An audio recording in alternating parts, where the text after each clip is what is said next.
if you find yourself with a camera in your hand and you want to learn how to use it, please subscribe to this channel, like the videos, comment down below what you would like to learn more about. Hey Photos photographers, today we're going to be going over some details on how to shoot glass.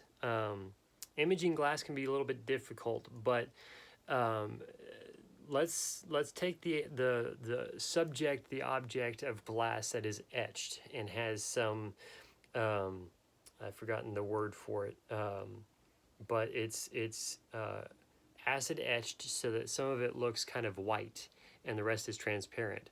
You're going to want to shoot this glass so that it still appears to have its shape, whether it's a round vase or canister that has a lid.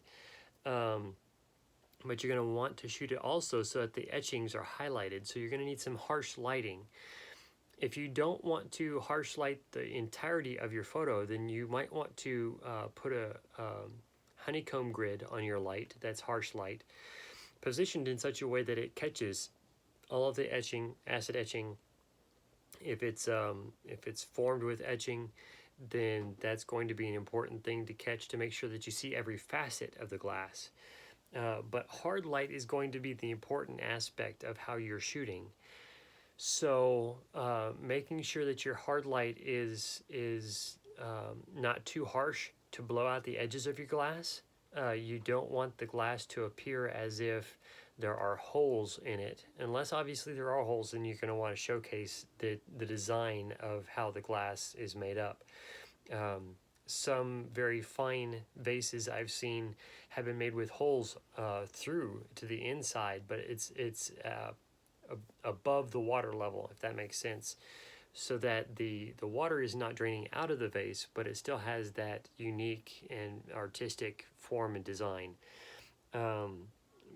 The other aspects of catching the edge and showcasing the etching design of glass is using black flags, as we call them in photography, so that it draws a little bit of the light out of your scene in some ways of discussing it, drawing light out, so that there's less light being reflected from one side or the other, creating again an edge, as we've talked about in other forms of photography, creating an edge to be seen of the glass. And this also depends by and large on what color background you're shooting the glass.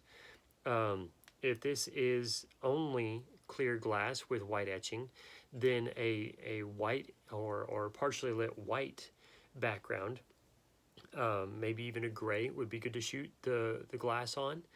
I would suggest something that remains clean and you can light evenly so that it has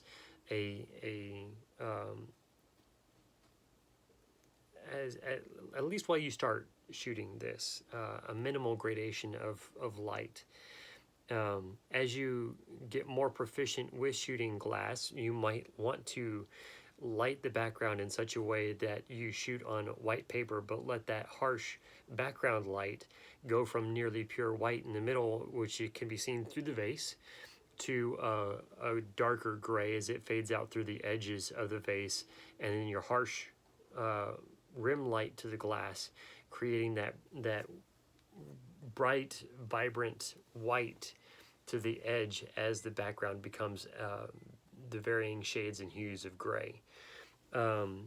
Those are some quick thoughts and tips on shooting glass.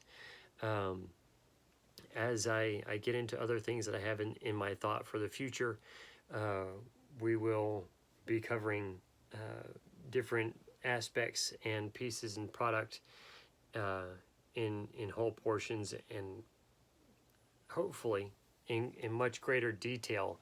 But these videos we're shooting here and putting out for content, we're hoping to be able to keep very quick and good content to be able to improve photography as where we are currently shooting. So most of my thoughts and comments are on a clean single color background.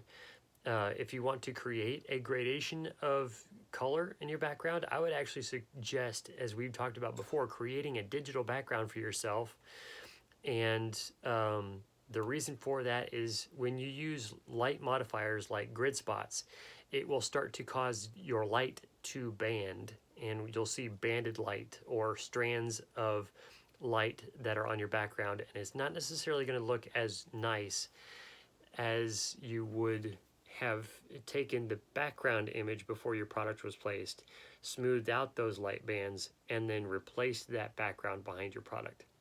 Thank you so much for watching, and we look forward to seeing your comments down below as to how this content has added value to your photography, and your thumbs up so that other people can watch this video as well. If you are not yet a subscriber, we would love to have your subscription and bring you on into our family of Photos photographers. Thank you so much. God bless.